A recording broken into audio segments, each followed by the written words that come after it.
in science or mathematics and so on and so forth. This is very difficult. Some of them never attended the first introductory meeting because leadership has been taught in many countries over their time. About 6 centuries before the era of Christian era, that is about almost 2,500 or 2,600 years ago, there was a man who taught leadership, who was a leader himself to some extent, and he was Chinese. You know who he is? Probably you all know who he is. Confucius. Confucius.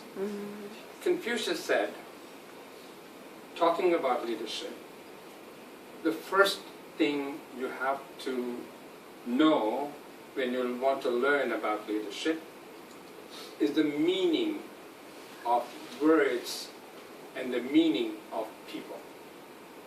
Almost at the same time, maybe 100 years later, there was another man who was in the Western Hemisphere at that time, known Western Hemisphere at that time, because at the time very few people knew about America and beyond. So in Greece, there was a man who was also teaching about leadership. He was being constantly challenged by his own community. And he was Socrates. He also taught very similar thing. But both these leaders, both Confucius and Socrates, have not written anything down themselves.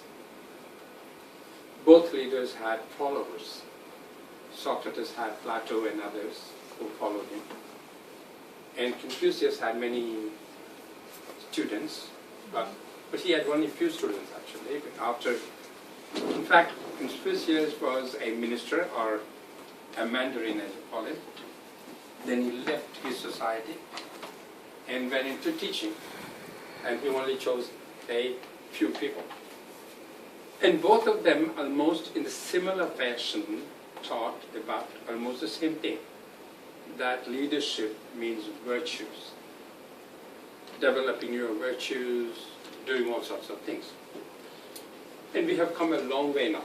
More than 2,500 years have passed. Over the long years, leadership has been defined in various terms. I would like to just hear from some of you. What does leadership mean to you? Natalie?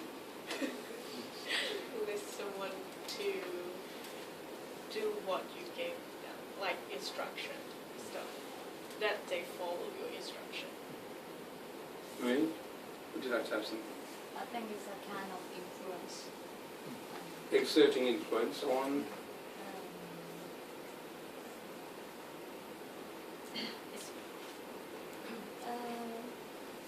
Exerting influence on the followers, maybe, is it?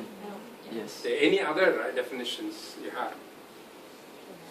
Any other definitions you can think of? Basically, over the last, say, 100, 150 years, in the re-evolvement, actually after Confucius and Socrates, they taught about a lot of things. Over the millennia, this 2,000 years plus, China has gone through a lot of different leadership styles. So has Greece and all other countries which was influenced by Greek thought. We had a Roman leadership which is very different, and it evolved into different things. It's something that we have to understand, that over the last, say, century or so, West and the East has gone through a lot of changes. Confucius' leadership style, the way he taught, was that leaders are born, they have to be virtuous, they have to change the course of history. But this actually started very early.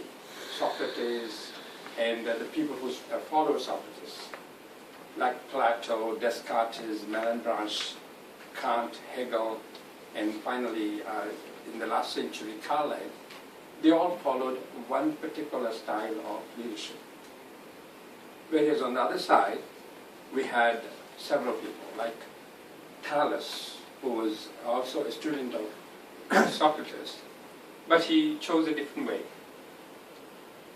Thales, Anaximander, Heraclius, Spencer, and finally, just before our time, Marx, and perhaps Mojito, and others, they followed a different way of leadership. So, understanding this difference is very important. Today we had a few things. When I heard Frank say, you're talking about religion. Because in the past, say about 1,000 years ago, about 500 years ago, leadership was always taught in the context of religion. Religion in the sense that someone created us. And then Thales and others did not agree with that point. After the coming up of Darwinian theories and all, some of them started talking about evolution. That is, there was a steady state and evolved. What does this have a connection with leadership? Because the way we think, the way we behave is in this type of two antipodal views. In every society, people think one way or the other. Either they are spiritual or they are material. In the past, say about 100 years, 1,000 years ago, the societies usually followed great leaders, and the leaders had some fixed thoughts and fixed ideas about these things, about religion, about the society, even about race and other relations. So they were all unilateral, or they were unipolar in their thinking. And after the emergence of the opposite thoughts, usually if you see China, China had a cycle over this 1,000 years. There were leaders. The first unification of China was done by one of the great persons, but his leadership style was very different from that purported by Confucius. And then you had a long period of a shift from that.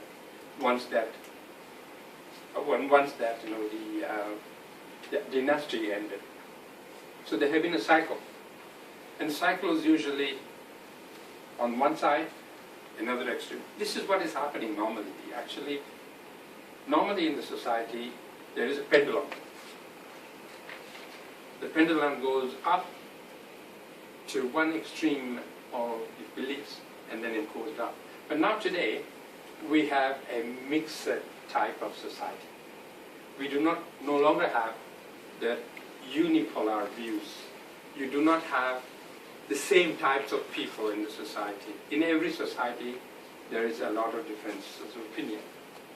People eat and drink differently.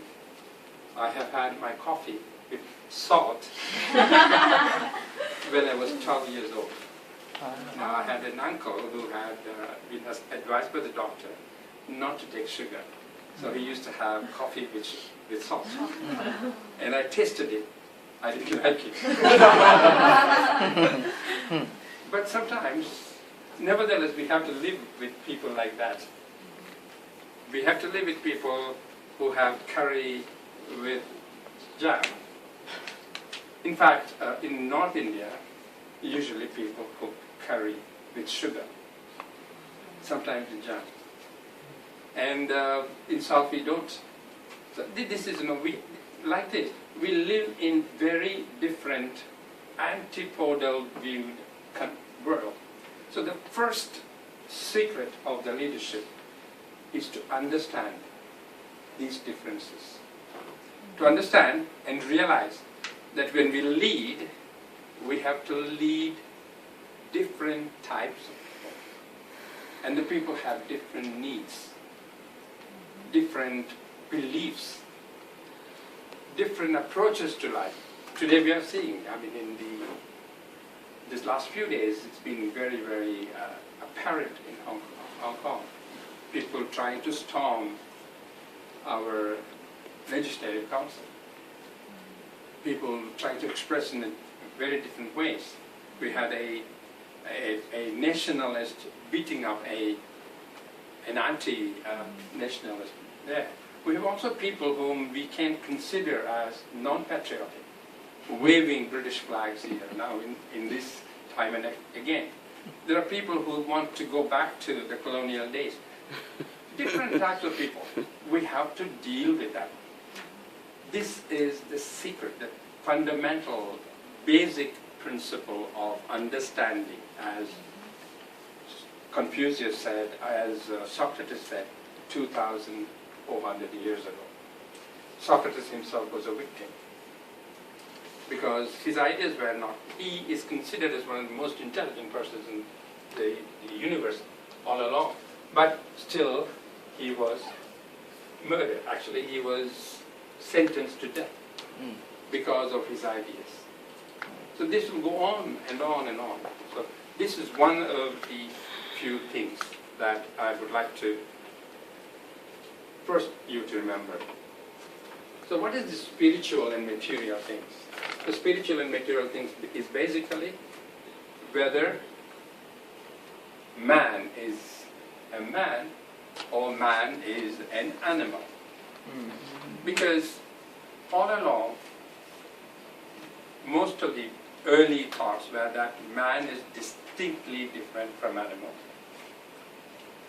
But Karl Marx and his predecessors did not agree with it.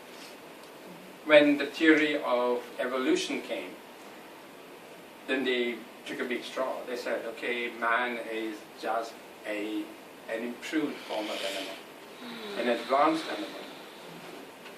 He's not different in his qualities and nature.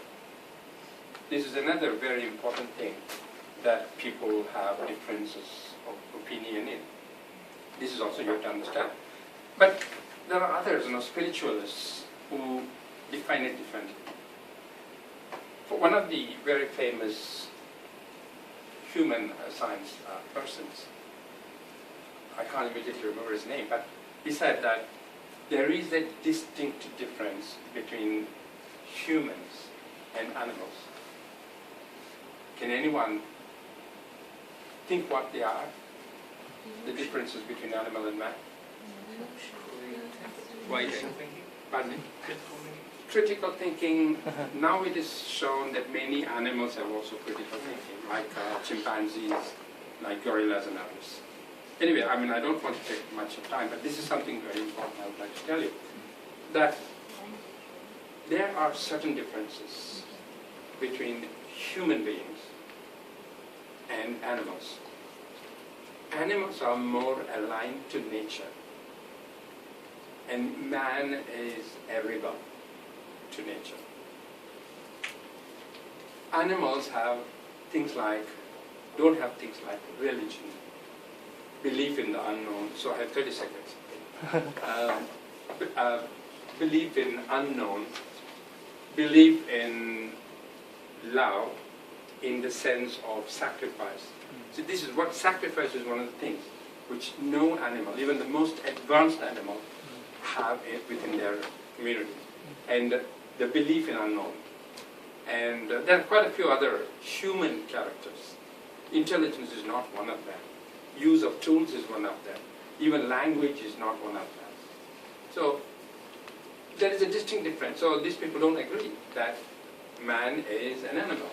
And particularly when, in leadership itself, the choice of leadership in animal kingdom is by the survival of the fittest. I can have 1 minute more? Okay. Survival of the fittest. But when man enters the natural kingdom, he completely destroys it. Supposing he goes to hunt, he hunts the strongest animal. And even in the leadership, for instance, many men who are qualified, who are capable, who are intelligent, do not want to take up leadership. And we have in our leadership position many criminals, selfish people, unfit people. This is what is the difference between animal kingdom and human kingdom. These are some of the things. These are some of the things you have to think about it. You think about it, and then further on, you will go into leadership. So there are two things I said today, that we have to deal with different types of people. The followers will not always think the way we think. This is the biggest, greatest secret of leadership. The second is that man is different. Leading man is different from leading animals. So many of these tests and leadership quotients, leadership studies are done on animals, which is totally inadequate. So these are a few things that we have to remember, but there may be other things which we will talk about later. Thank you.